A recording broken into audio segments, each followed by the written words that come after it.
स्वागत है आपका अपग्रेड पेरेंटिंग के यूट्यूब चैनल में।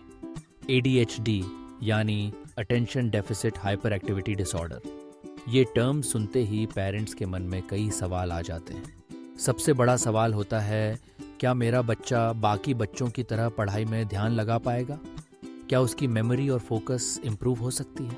गुड न्यूज़ ये है कि सही स्ट्रैटेजीज, सपोर्ट और कुछ मज़ेदार ब्रेन गेम्स के ज़रिए आप अपने बच्चे की मेमोरी और फोकस दोनों को काफ़ी बेहतर बना सकते हैं। सबसे पहले समझते हैं ADHD में मेमोरी और फोकस इम्पैक्ट कैसे होते हैं। बच्चों को अक्सर इंस्ट्रक्शंस याद नहीं रहती, वो अपना होमवर्क भूल जाते हैं या बार बार डिस्ट्रैक्शंस की वजह से कोई भी काम पूरा नहीं कर पाते।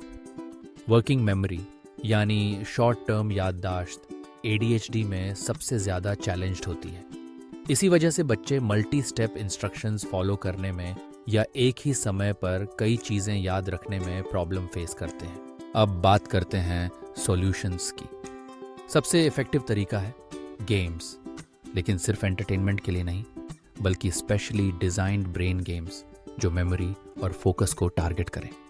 चलिए जानते हैं कुछ ऐसे गेम्स के बारे में जिन्हें आप घर पर अपने बच्चे के साथ खेल सकते हैं। सबसे पहला गेम है साइमन सेज। इस क्लासिक गेम में बच्चा इंस्ट्रक्शंस को ध्यान से सुनता है और सिर्फ वही स्टेप्स फॉलो करता है जो साइमन सेज के बाद बोले जाएं। इससे न सिर्फ उसकी लिसनिंग स्किल्स इंप्रूव होती हैं, बल्कि वर्किंग मेमोरी और इम्पल्स कंट्रोल भी बेहतर होते हैं। ट्राई करें इस गेम को डेली 10-15 मिनट के लिए खेलें। दूसरा गेम है मेमोरी कार्ड गेम। मार्केट में कई तरह के मेमोरी कार्ड्स मिलते हैं जिसमें मैचिंग पेयर्स खोजने होते हैं। आप खुद भी पेपर पर पेयर्स बना सकते हैं और बच्चे को उन्हें उल्टा करके एक एक करके मैच करवाएं। ये गेम बच्चे की विजुअल मेमोरी और अटेंशन स्पैन को बूस्ट करता है।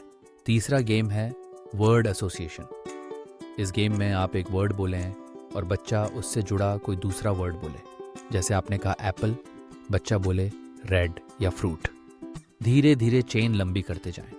इससे चाइल्ड की क्रिएटिविटी और रिकॉल पावर दोनों स्ट्रांग बनती हैं। एक और मज़ेदार गेम है story building.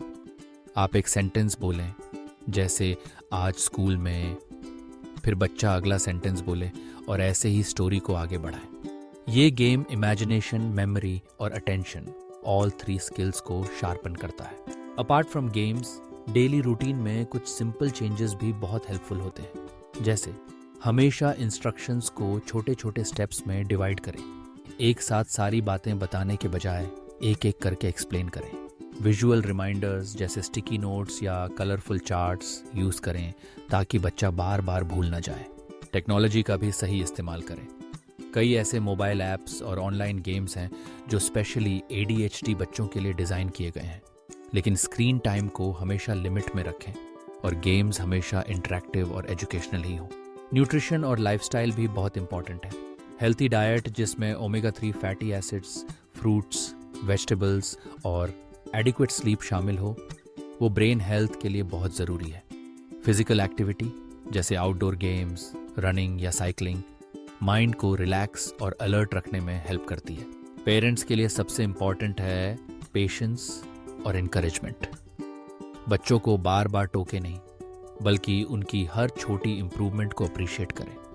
Celebrate small achievements, चाहे वो एक गेम जीतना हो या होमवर्क टाइम पर कंप्लीट करना। याद रखें, ADHD कोई कमजोरी नहीं, बस एक अलग लर्निंग स्टाइल है। थोड़े क्रिएटिविटी और कंसिस्टेंट प्रैक्टिस से बच्चे की मेमोरी और फोकस दोनों में नोटिसेबल इंप्रूवमेंट आ सकता है। कोशिश करें गेम्स और फन एक्टिविटीज़ को डेली रूटीन का हिस्सा बनाएं और अपने बच्चे की हर छोटी प्रोग्रेस पर उन्हें प्राउड फील कराएं। Together, you and your child can make learning not just possible, but enjoyable too.